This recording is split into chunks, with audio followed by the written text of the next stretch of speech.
Hi, my name is Carrie Bennett, and I'm going to tell you the definition of what occupational impairment is, how schools have to set up an environment for a student that has occupational impairment, and also the Kansas has on their website a fact sheet about occupational impairment, and I'll give you the site on how to find that.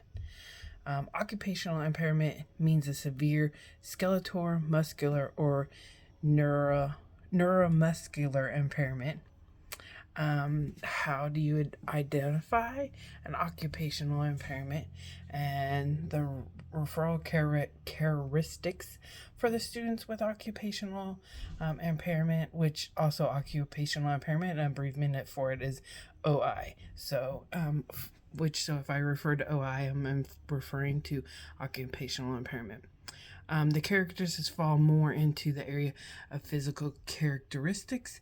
These may include paralyzed, unsteady gait, poor muscle control, or loss of a limb. There is many more, so the list can go on. An occupational impairment may also impediment speech, production, and the expression language of the child.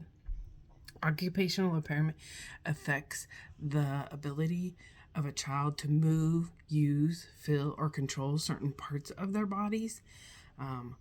The cause of occupational impairment ranges and includes genetic abnormalities, birth trauma, diseases, injuries, amputation, and contracts from burns. So it could be because they got burned in a certain part of their body, and that has made the function of that part of the body, an impairment. The well-known conditions include spinal bifida, sclerosis, and also the most common is cerebral palsy. Educational occupational impairment means there is a motor disability stemming from the medical conditions spoken about before. These affect the children's ability to access their education. What types of occupational impairment? There's sporadic, which is when there's very tight muscles occur in one or more muscle groups that result in a tightness in the area. There's also known as a movement that are contorted or abnormal and purposeless, so they just kind of do it on their own. There's poor balance and equilibrium in addition to unconditional voluntarily movements. There could be a mix of any or all of those. It just depends upon the student and what has caused this disability. There's also the impacts on learning. The specific impacts or learning of an individual is cognitive upon the disease, its severity, and the individual factors. Two individuals with identical diagnosis may be quite different in terms of their capabilities, and we see that in a lot of different special ed.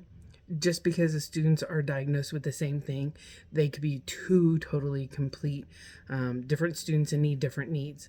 Many students with occupational impairments have no cognitive, learning, language, or sensory issues.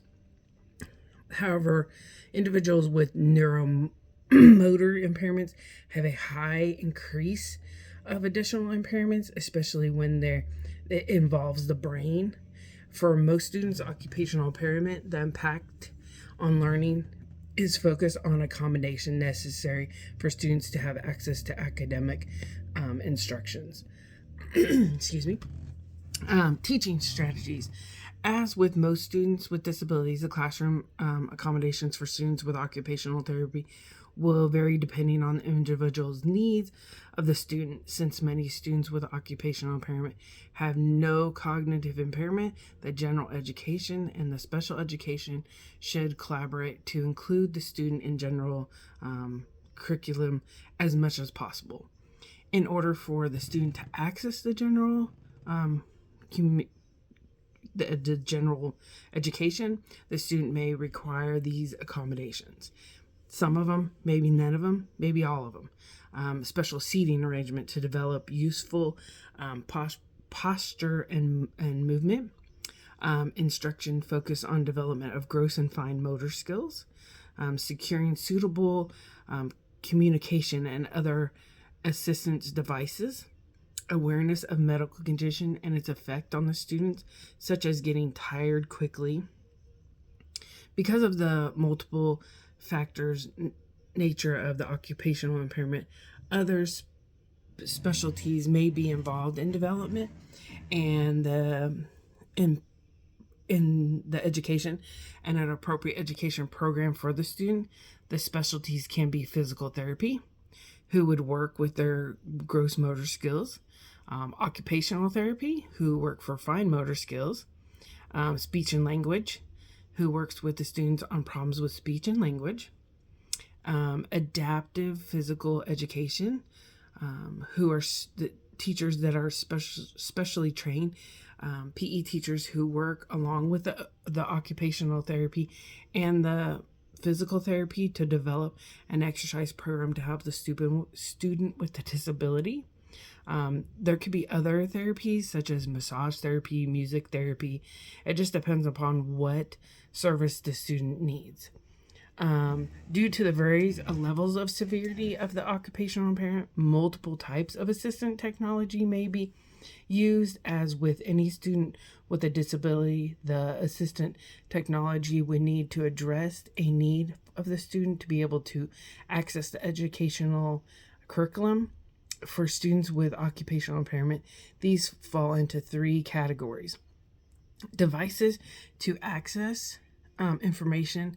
These assistant technology devices focus on aiding the student to assist the educational material. These devices include speech software, recognition software, screen reading software, alter communication devices such as the communication books, educational software programs for students with disabilities, devices for positioning and mobility. These assist technology devices focus on helping the students participate in education activities. These devices could include a cane, a walker, crutches, wheelchair, exercise equipment, or a special chair, desk, and tables for the proper position development. So with all these different types of things that the student could need, such as PT, OT, speech, you have to make sure that you have a great team in place in order to make sure that the student has the proper ability to have all these things. So I'm going to show you the fact sheet that I found. It looks like this. It says fact sheet on it. It's from Kansas, which I was just looking up stuff and just happened to find it. You can go to the ksde.org and look for the fact sheet under occupational impairment. There was a lot of great information that I had already found, but it was a great thing to see that the Kansas State Department of Education had a fact sheet on what they consider as occupational impairment. I hope I have informed you enough on what occupational therapy is and how, as a teacher, we need to make sure that we come together with all these different services that the student needs in order to give them the proper education. Thank you.